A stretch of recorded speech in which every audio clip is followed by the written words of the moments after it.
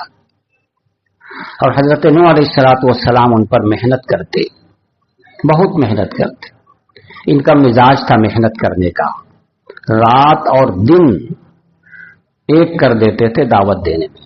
چنانچہ سورہ نوح میں آیت ہے قال رب انی دعوت قومی لیلا و نہارا، انہوں نے کہا اے میرے رب میں نے اپنی قوم کو دعوت دی لیلا و نہارا، رات اور دن، یعنی ہم نے رات کو رات نہیں سمجھا، دن کو دن نہیں سمجھا، بس مسلسل ہم دعوت دیتے رہے، سمجھاتے رہے، تبلیغ کرتے رہے۔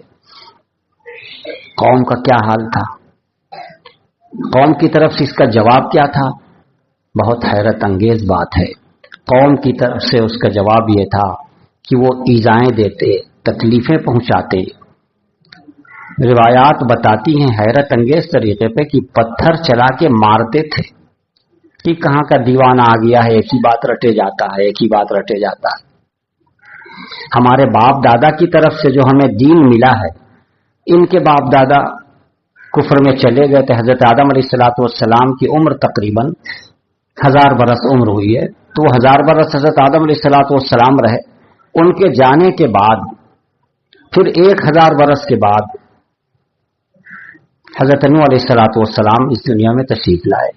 تو اس 1000 برس میں دنیا کا نقشہ بدل چکا تھا اور کفر عام ہو چکا تھا، لوگوں کے دل اس معاملے میں بہت ہی سخت ہو گئے تھے، تو ان کو پتھر چلاتے، آوازیں تو کستے ہی کستے تھے، پتھر چلاتے اور دیگر چیزوں سے۔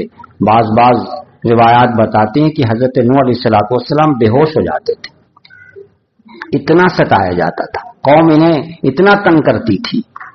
اور یہ بھی جملہ ان کو کہا جاتا تھا کہ آپ تو ہم ہی میں سے ایک ہیں، جیسے ہم آدمی ویسے آپ بھی آدمی، جیسے ہم کھاتے ہیں ویسے آپ بھی کھاتے ہیں، تو آپ کیسے ہم سے بڑے ہو گئے اور کیسے ہم آپ کی بات ماننے لگ جائیں؟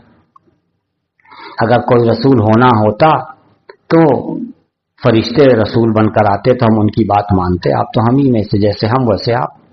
یہ بھی ایک ان کا خیال تھا، یہ بھی ایک جملہ تھا ان کی طرف سے۔ بہرحال حضرت نوح علیہ السلام نے بہت سمجھایا، بہت تکلیف برداشت کی، بہت تکلیف برداشت کی۔ یہاں پر جو کہا جا رہا ہے لقد ارسلنا نوحا الی قومہ، یقینی طور پر بے شک ہم نے نوح علیہ السلام کو ان کی قوم کی طرف رسول بنا کر بھیجا۔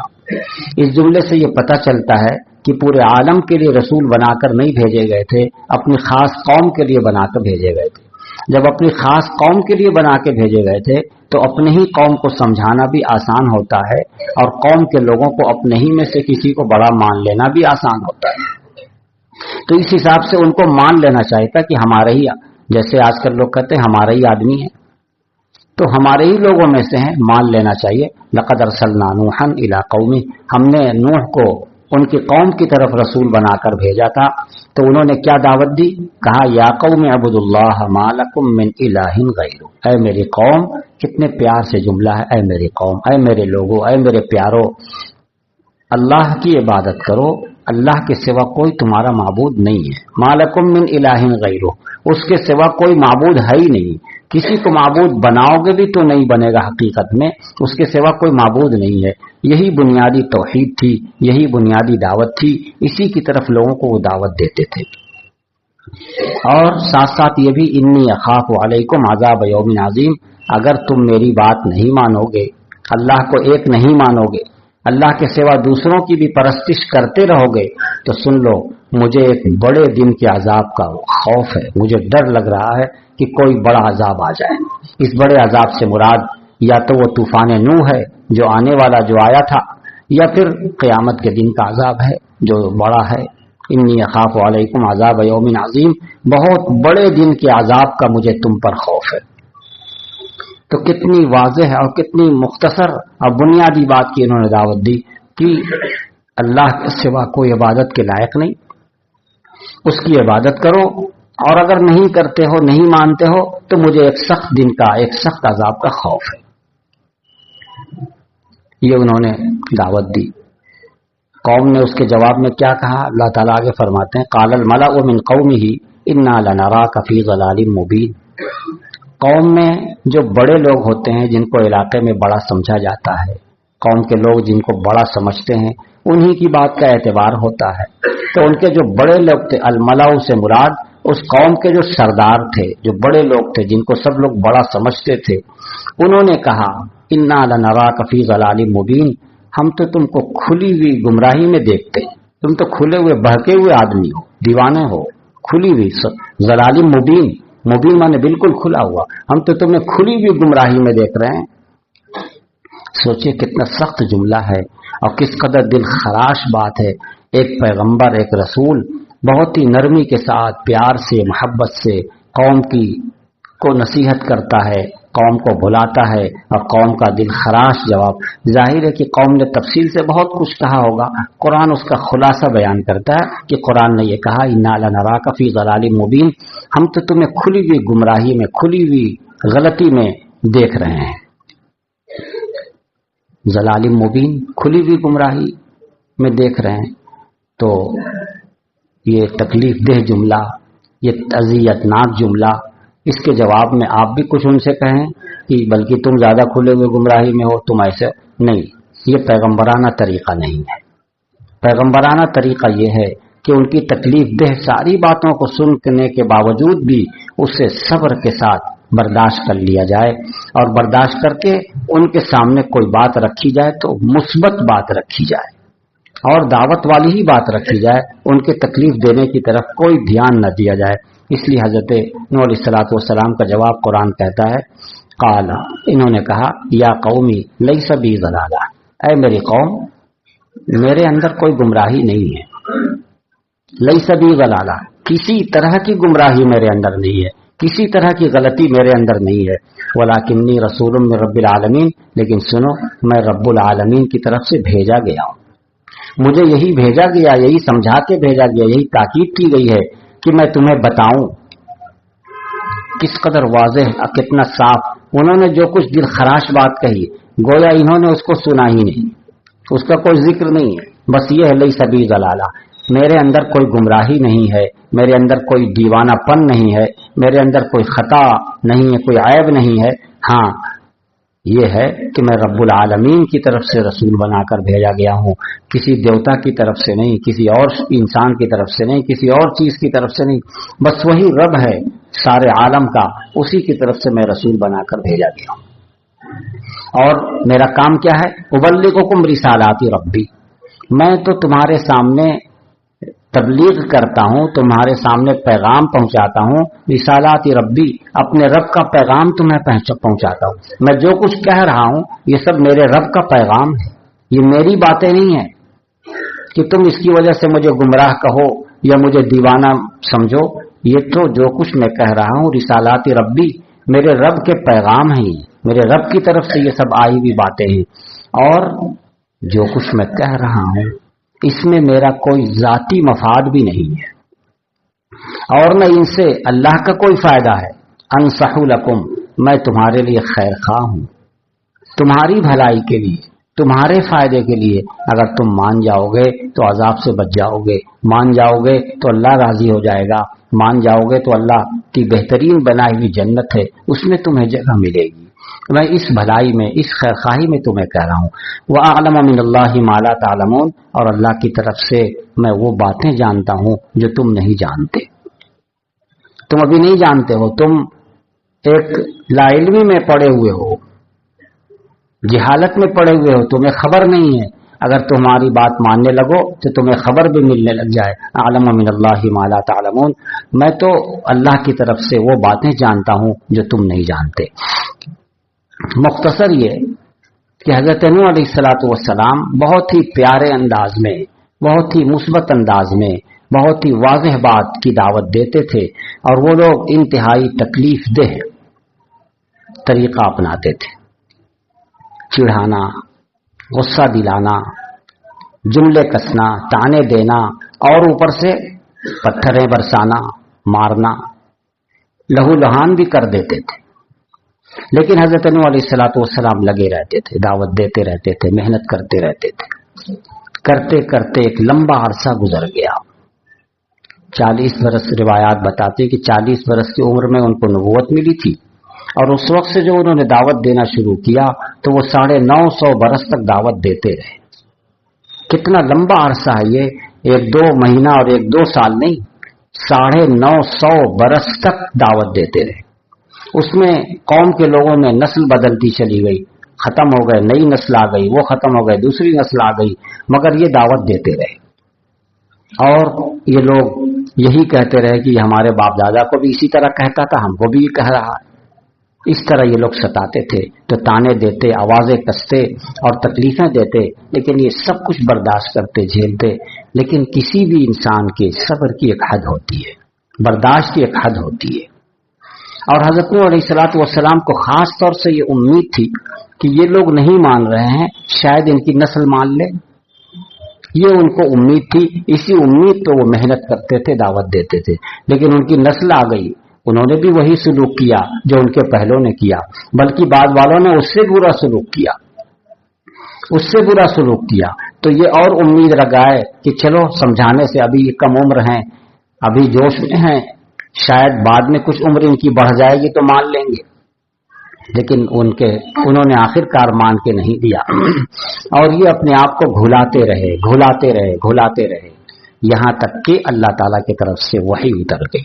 وَأُوحِيَ إِلَىٰ نُوحٍ أَنَّهُ لَن يُؤْمِنَ مِن قَوْمِكَ، یہ سورہ ہود کی آیت ہے کہ وَأُوحِيَ إِلَىٰ نُوحٍ أَنَّهُ لَن يُؤْمِنَ مِن قَوْمِكَ إِلَّا مَنْ قَدْ آمَنَ.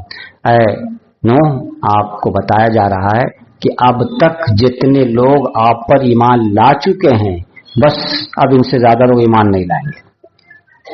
ان کے دل میں ٹیڑھ پیدا ہو گئی ہے، کجی پیدا ہو گئی ہے، قساوت دل میں پیدا ہو گئی، وہ بدبختی سوار ہو گئی ہے، چونکہ انہوں نے نبی کو ستایا ہے اور مسلسل ستایا ہے، ہاتھ سے بھی ستایا ہے، زبان سے بھی ستایا ہے. دونوں، زبان کا زخم ہاتھ سے بھی زیادہ گہرا ہوتا ہے، اس کو آپ جانتے. تو انہوں نے اپنے ہاتھ سے بھی ستایا ہے جسمانی طور پر، اور زبان سے بھی ستایا ہے روحانی طور پر.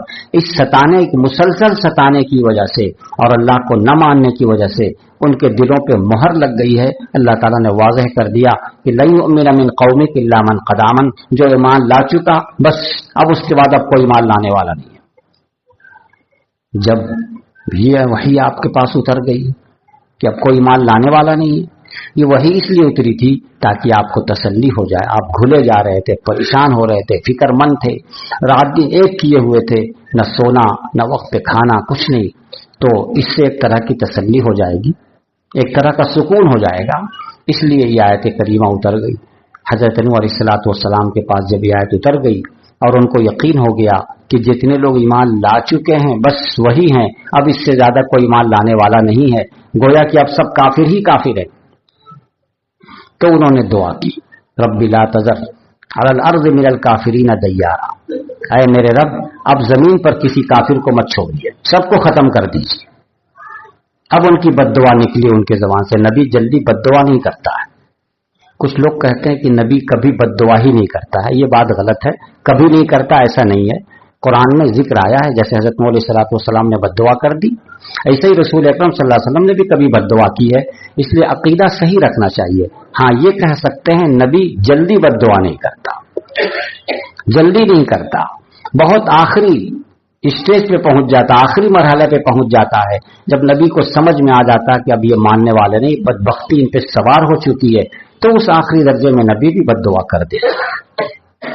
تو حضرت نوح علیہ السلام کے سامنے جب وحی آ گئی کہ لن یؤمن من قومک، آپ کی قوم میں سے اب کوئی ایمان لانے والا نہیں ہے، جو لا چکے بس لا چکے، اب کوئی نہیں لانے والا ہے.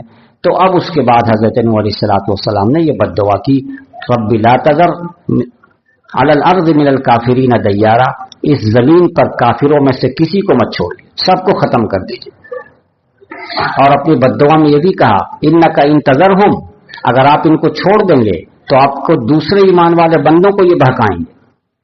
انک ان تذرہم یضلوا عبادک، اگر آپ ان کو چھوڑ دیں گے تو آپ کے جو دوسرے ایمان والے بندے ان کو گمراہ کریں گے.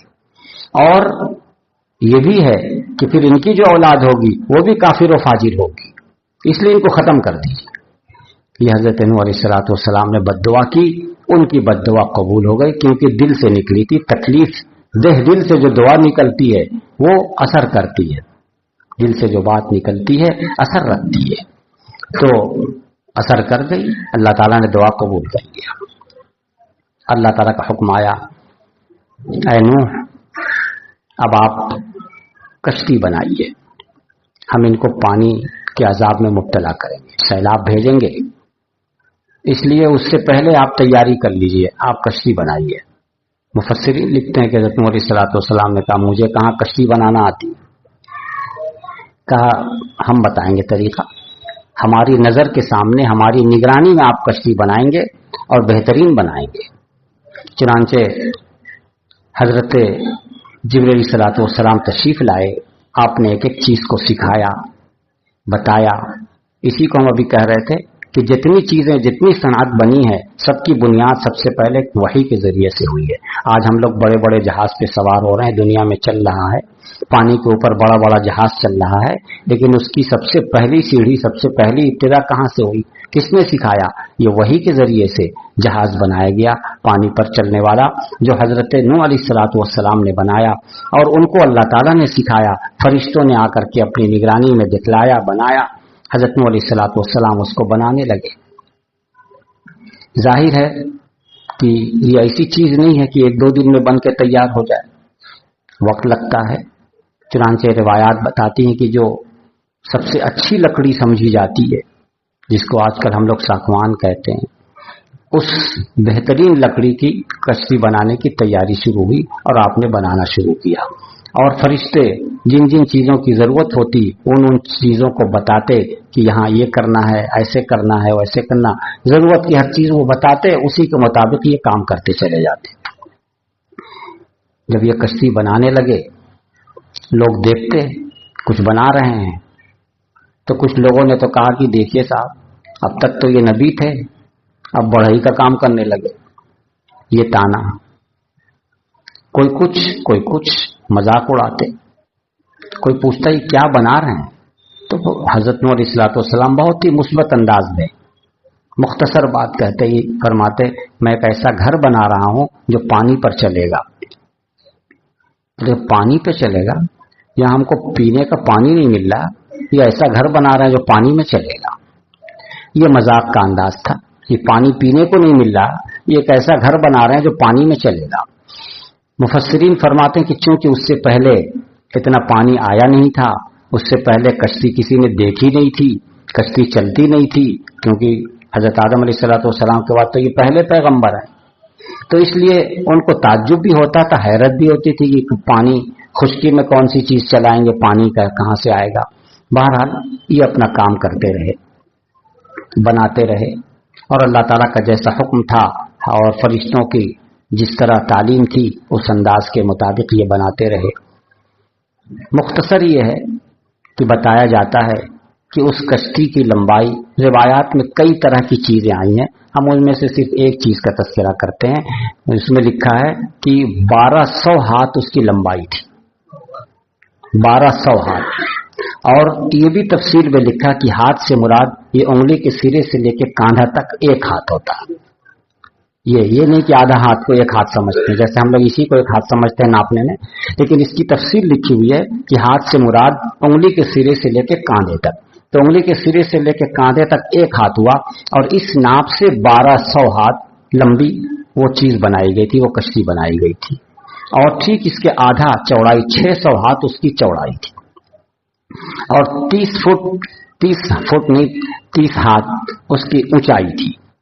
تو یہ ایک روایت ہے. اس کے علاوہ اور بھی روایات ہیں، ہم سب کو ذکر کرنے سے کوئی فائدہ نہیں ہے، تو ایک چیز ہم نے ذکر کر دی.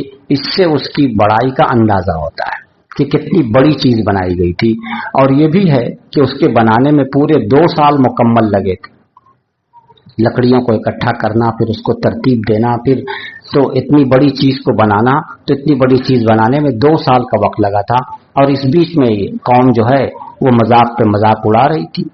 تو حضرت نوح علیہ الصلوۃ والسلام نے ان کو جواب میں بھی کہا تھا، انا نسخر منکم کما تسخرون، آج تم مذاق اڑا رہے ہو، ایک وقت آئے گا کہ تمہارا مذاق اڑایا جائے گا. تمہارا مذاق اڑایا جائے گا کہ مطلب ہم کو بناتے دیکھ رہے ہو تو مذاق اڑا رہے ہو. ایک وقت آئے گا تم ڈوبنے لگو گے تو تم کو ڈوبتا دیکھ کر دوسرے لوگ مذاق اڑائیں گے.